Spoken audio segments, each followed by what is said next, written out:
Before the storm, my life felt steady, almost painfully ordinary, yet painted with a quiet hope I never questioned. Every morning looked the same, every routine felt predictable, and I thought predictability meant peace. I had my career, the weight of my family's expectations pressing just lightly enough to tolerate, and above everything else, I had Isla. She was my anchor, my safe harbor, the one person I trusted without hesitation, foolishly believing that loyalty guaranteed permanence. I didn't know it then, but my stability had been built on sand, and the tide was already pulling back. That year, everything began to slip through my fingers. My career faltered like a dying flame. Projects collapsing, opportunities drying up, colleagues whispering behind polite smiles.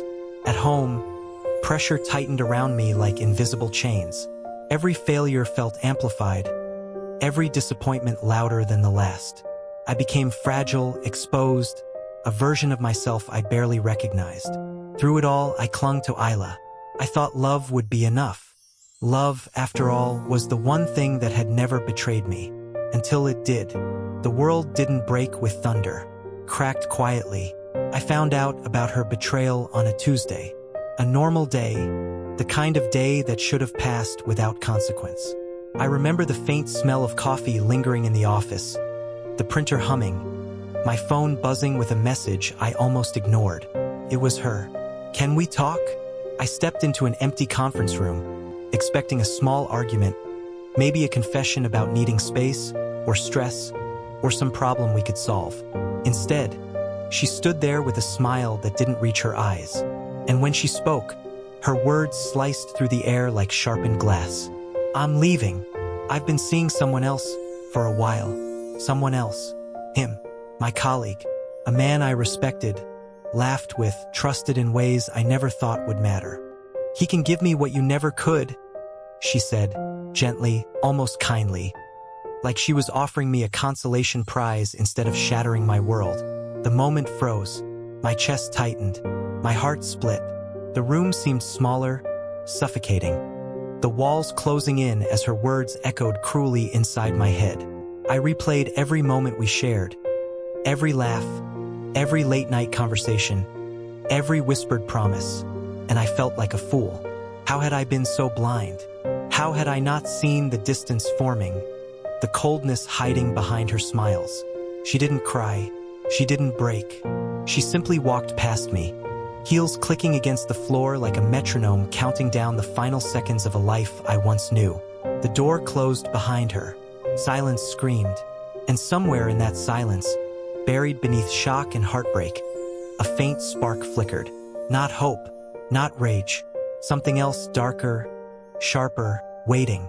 I didn't understand it then, but I would. After she left, the world didn't feel empty. It felt wrong. Like the air around me had shifted, warped, become unfamiliar. I withdrew. I stopped answering calls. I hid behind the curtains of my room, drowning in the heavy fog of disbelief. Friends visited. Some came with genuine concern. Others came with awkward sympathy. None of it mattered. Their words bounced off the hollow space I had become.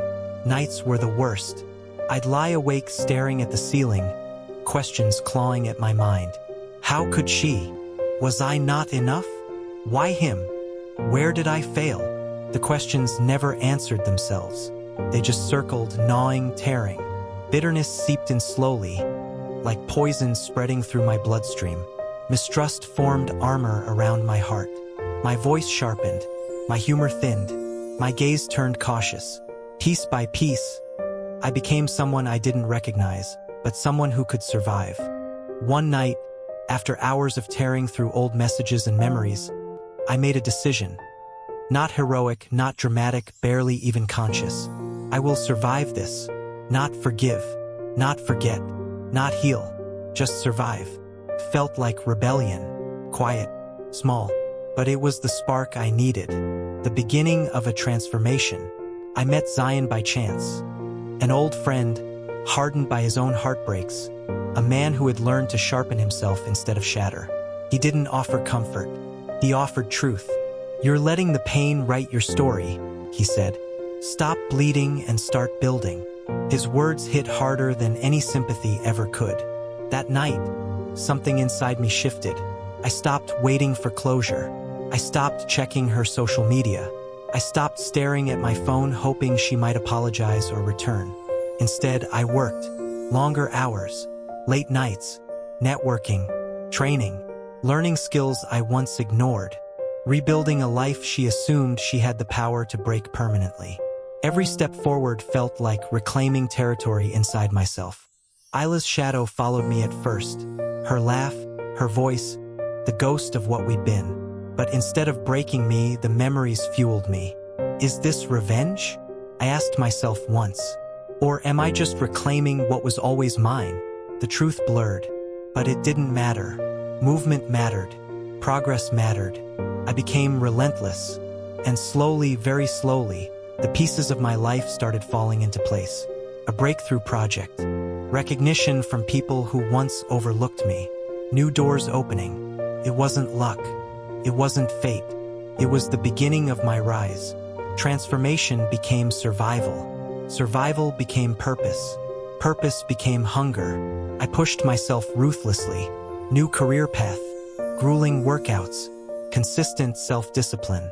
New connections with people who mattered. And along this journey, I met the ones who would shape me further. Iman, loyal, fierce, unafraid to confront my worst tendencies. She saw through my bitterness, challenged my darkness, reminded me that rage without direction becomes destruction. Rita, strategic, patient, wise, she taught me resilience, planning, and the quiet power of persistence. Her guidance sharpened my mind. Isla's ex-colleague, a man who had no idea how intertwined our lives were. He entered my circle unintentionally, yet he became part of the world I was quietly rebuilding.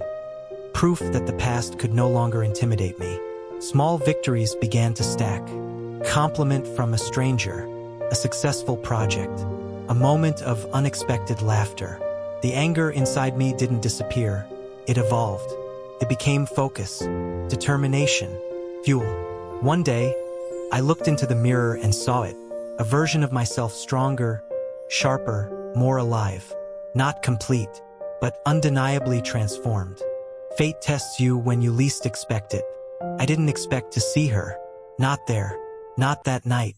The gala was a world of polished marble floors, glittering lights, soft orchestral music, and conversations dripping with influence. I walked in with confidence, a presence shaped by months of grinding, rebuilding, rising. Then I saw her, Isla, perfectly composed, effortless, almost ethereal. But her presence didn't crush me. It didn't even shake me. Instead, something inside me went cold and still, controlled, measured, powerful. She approached first. Hi, it's been a long time. Her voice held unfamiliar hesitation. Her smile looked forced. Her eyes flickered with something she couldn't hide. Regret, recognition, realization. I stood calm, every breath deliberate. Iman watched from the other side of the room. Her gaze warned me. Stay steady. Don't fall into old traps. Rita's lessons echoed in my head. Strength is quiet, not loud.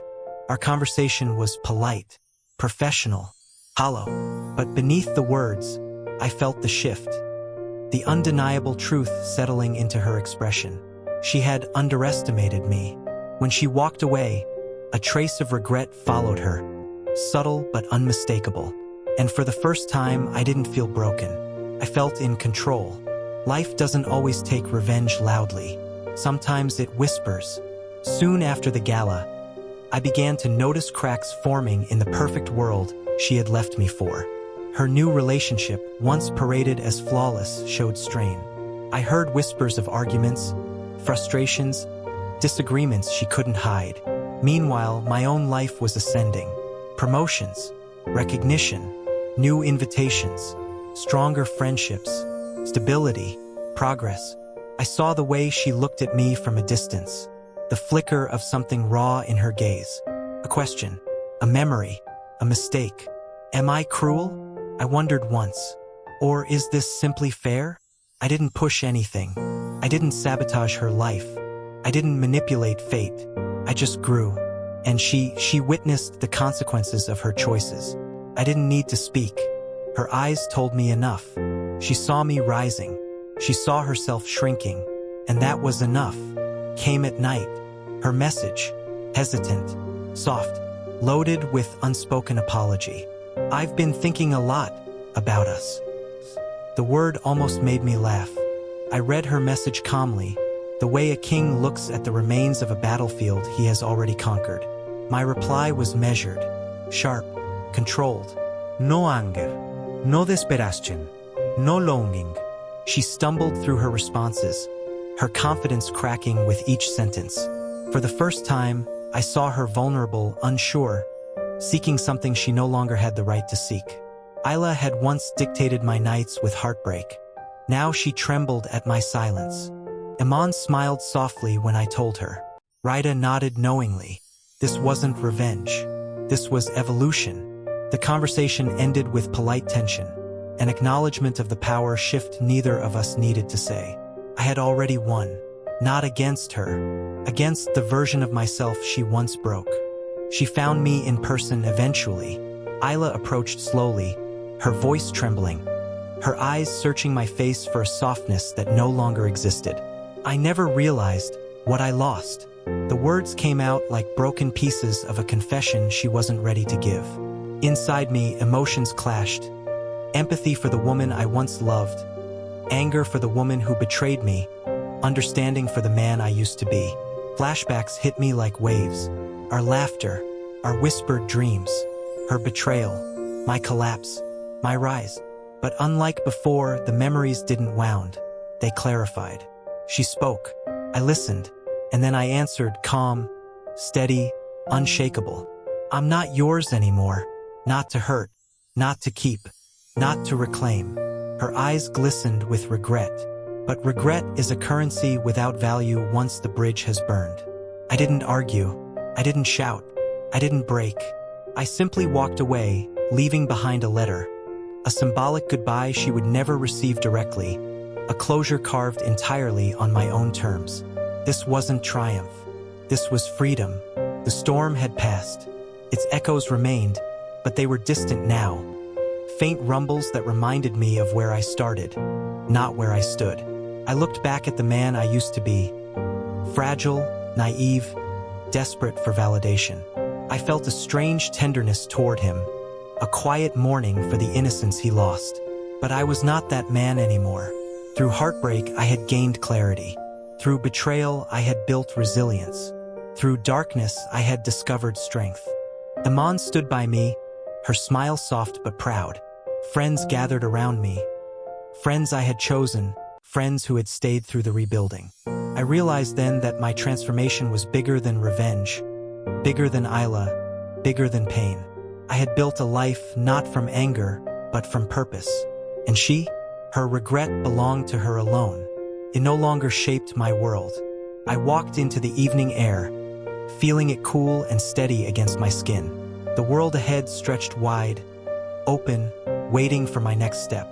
I wasn't seeking vengeance. I wasn't seeking applause. I wasn't seeking closure, because I already had everything I needed. Dignity, strength, freedom, self-respect. I had survived what was meant to break me. I had risen above what was meant to bury me. And now, as I stepped forward, I carried the quiet truth carved into my very soul. I am stronger. I am wiser. I am whole. I am unshakable. The past stayed behind me. The future opened before me. And I walked into it, unbroken,